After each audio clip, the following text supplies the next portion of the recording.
السلام علیکم ورحمۃ اللہ وبرکاتہ۔ سامعین زی وقار، میں غلام مصطفیٰ اپنے چینل پیام اسلام سے آپ سے مخاطب ہوں۔ اس پہ درس قرآن کے سلسلہ میں آج کا ہمارا سبق سورۃ النساء آیت نمبر 58 ہے۔ اعوذ باللہ من الشیطان الرجیم، بسم اللہ الرحمن الرحیم۔ ان اللہ یأمرکم ان تعدوا الامانات الی اہلہا وَإِذَا حَكَمْتُمْ بَيْنَ النَّاسِ أَن تَحْكُمُوا بِالْعَدْلِ إِنَّ اللَّهَ نِعِمَّا يَعِظُكُمْ بِهِ إِنَّ اللَّهَ كَانَ سَمِيعًا بَصِيرًا۔ قرآن مجید کی ان دو آیات یعنی یہ 58 اور اس سے اگلی 59، اس میں معاشرے کا پورا سیاسی، دستوری اور قانونی جو نظام ہے وہ پیش کر دیا گیا ہے ان دو آیات میں۔ پہلی تو یہ ہے کہ کسی بھی ملک کا سیاسی نظام اس ملک یا معاشرے کے وضع کردہ جو منصب ہوتے ہیں، جن کی کچھ ذمہ داریاں ہوتی ہیں اور کچھ اختیارات ہوتے ہیں، ان منصبوں یا عہدوں کے لیے عوام کی طرف سے جن لوگوں کا انتخاب کیا جاتا ہے، یعنی عوام الناس جو ہے، ان پر ایک بڑی اہم ذمہ داری ڈالی گئی ہے کہ وہ ذات پات، رشتہ داری یا ذاتی پسند اور ناپسند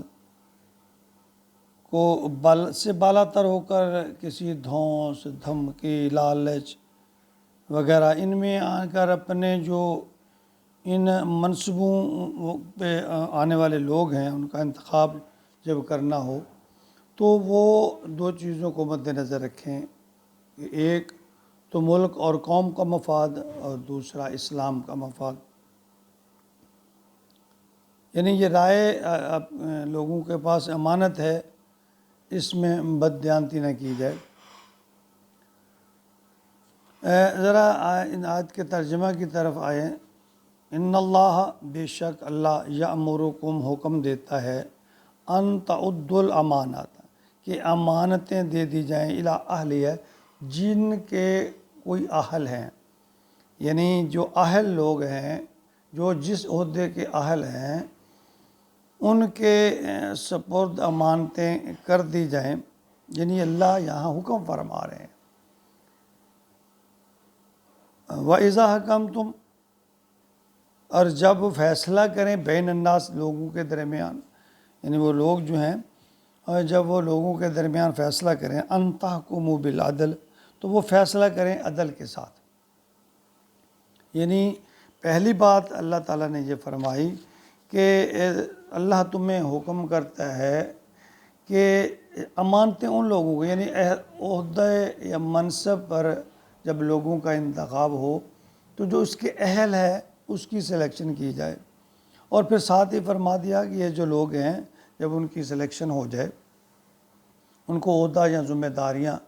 تفویض کر دی جائیں، تو اللہ فرماتے ہیں وَإِذَا حَكَمْتُمْ بَيْنَ النَّاسِ، کہ انہیں چاہیے کہ وہ لوگوں کے درمیان جب فیصلہ کرنے لگے، ان تحکموا بالعدل، انصاف کا فیصلہ کریں، عدل و انصاف کا فیصلہ کریں۔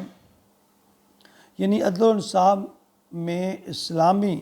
اور ملکی جو قانون کے جو تقاضے ہیں وہ ان کا پورا کریں۔ ان اللہ نعم یعظکم، یقیناً، ان اللہ، بے شک، یقیناً، نعم یعظکم بہ، بہت اچھی نصیحت ہے جو اللہ تمہیں کر رہا ہے۔ یعنی یہ اللہ فرما رہے ہیں، یعنی اسے چند الفاظ میں اللہ تعالیٰ نے اس بات کو سمیٹ۔ اللہ فرماتے ہیں یہ جو نصیحت آپ کو اللہ کی طرف سے کی جا رہی ہے بہت اچھی نصیحت ہے۔ ان اللہ کان سمیعا بصیرا، یقیناً اللہ تعالیٰ سب کچھ جاننے، سننے والے اور دیکھنے والے ہیں، کہ یہ بات سب کے علم میں ہو کہ اللہ تعالیٰ دلوں کی بات جاننے والے ہیں اور سننے والے ہیں، یعنی اللہ دیکھنے والے ہیں جو تمہارے دل میں ہے۔ سنن ابن ماجہ کی ایک حدیث ہے، نبی اکرم صلی اللہ علیہ وسلم نے فرمایا کہ حاکم جب تک ظلم نہ کرے اللہ اس کا ساتھ ہوتا ہے، یعنی حاکم کسی منصب یا عہدے پر جو لوگ فائز ہیں، یہ نبی پاک صلی اللہ علیہ وسلم کا فرمان ہے کہ جب تک وہ عدل و انصاف پر قائم رہیں اللہ کی مدد ان کے شامل حال رہتی ہے، اور جب وہ ظلم کا ارتکاب شروع کر دیں تو اللہ انہیں ان کے نفس کے حوالے کر دیتا ہے، حالات کے ان کے حوالے کر دیتا ہے، پھر جو حالات وہ کریں گے جیسا کریں گے ویسا بھگتیں گے۔ یعنی چاہیے کہ ہر بندے کو، یہاں فرمایا گیا کہ ہر بندہ جو ہے جو اس منصب پر ہے اس منصب کے ساتھ عدل کرے۔ یعنی اس میں دونوں باتیں ہیں، ایک تو عدالتی نظام کا تذکرہ ہے، اور دوسرا جہاں آدمی کوئی کام کرتا ہے اس کے ماتحت، جہاں ایک آدمی گھر میں بڑا ہے وہ اس کے جو گھر والے اہل و عیال ہیں ان کے ساتھ، یہ دونوں چیزیں اللہ نے فرمایا کہ انہیں چاہیے کہ وہ عدل و انصاف سے کام لے۔ اور پھر ایک اس سے بڑھ کر تھوڑا سا آگے ابو داؤد کی ایک حدیث مبارک ہے، نبی اکرم صلی اللہ علیہ وسلم نے فرمایا کہ جو تیرے ساتھ امانت داری کا برتاؤ کرے تو ان کے ساتھ امانت داری کر، جو خیانت کرے ان سے خیانت نہ کر۔ اب دیکھو اس حدیث میں کہ جو ایمانداری سے تیرے ساتھ پیش آئے ان کے ساتھ تو ہے ہی ہے، پیش آنا ہے، اور جو تیرے ساتھ خیانت کرے ایسا نہ ہو کہ اس کی خیانت کی وجہ سے، غصے کی وجہ سے، ایک ناراضگی کی وجہ سے تم اس کے ساتھ خیانت کرنا شروع کر دو۔ مقصد یہ ہے کہ اس کی خیانت کا عذاب یا اللہ کے ہاں اس کی جو پکڑ ہے وہ ہوگی، اور اگر تم بھی خیانت کرنی شروع کر دی، تم یہ نہ سمجھو کہ میں اس کے بدلے میں کر رہا ہوں، بلکہ تم نے اپنی امانت کا اور خیانت کا جواب دینا ہے، وہ اپنی امانت اور خیانت کا جواب دے۔ صحیح بخاری میں حضرت ابو ہریرہ رضی اللہ تعالیٰ عنہ فرماتے ہیں، ان سے روایت ہے کہ قیامت کے دن 7 آدمی ایسے ہوں گے جنہیں اللہ کے عرش کا سایہ جو نصیب ہوگا، اور اس دن عرش کے سایہ کے سوا کوئی سایہ نہیں ہوگا، اور ان میں ایک امام عادل جو عدل کرنے والا ہے، اللہ فرماتے ہیں اس کو بھی اللہ اپنے عرش کا سایہ نصیب فرمائیں گے۔ حضرت عثمان بن طلحہ جب صلح حدیبیہ کے موقع پر وہ مسلمان ہو گئے تھے، تو جب آپ نے مکہ فتح کر لیا تو آپ نے ان کو چابیاں لوٹا دیں، اور یہ آیت پھر آپ صلی اللہ علیہ وسلم نے تلاوت بھی فرمائی۔ تو لب الباب اس آیت مبارکہ کا کہ ایک تو جب انتخاب کیا جائے کسی بھی عہدے دار کا، اس میں پوری دیانتداری سے حق رائے دہی دیا جائے، اپنی جو رائے ہے اس کو استعمال کیا جائے، کسی بھی دباؤ، لالچ یا ذاتی مفاد کو مد نظر نہ رکھا جائے، بلکہ ملک، قوم اور اسلام کے مفاد کو مد نظر رکھا جائے۔ اور ساتھ ہی فرمایا کہ جن لوگوں کو پھر اللہ تعالیٰ عہدہ دے دے انہیں چاہیے کہ وہ عدل و انصاف سے کام لیں، عدل کریں گے تو اس کا اللہ تعالیٰ نے اس میں انعام جزا کا اعلان فرمایا، اور نہیں کریں گے تو پھر اللہ تعالیٰ کی پکڑ بہت بھاری ہے۔ اللہ تعالیٰ ہمیں ہر مقام پہ جہاں کوئی آدمی ہے اپنے مقام پہ رہتے ہوئے اللہ رب العزت عدل و انصاف کی، اگر ایک گھر میں آدمی ہے،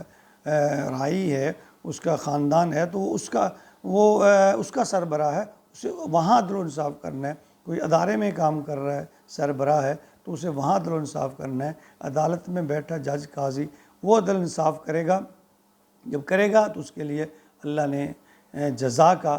عرش کے سائے کا اور جنت کا اور اللہ کی مدد کا اعلان فرمایا، نہیں کرے گا تو اس کے لیے عذاب ہے اور وبال ہے، اور وہ جواب دہ ہوگا اللہ کے آگے۔ ہمیں ہر جگہ اللہ عدل و انصاف اور امانت جو ہے اس کے جو صحیح حقدار اس تک پہنچانے کی توفیق عطا فرمائے، آمین یا رب العالمین۔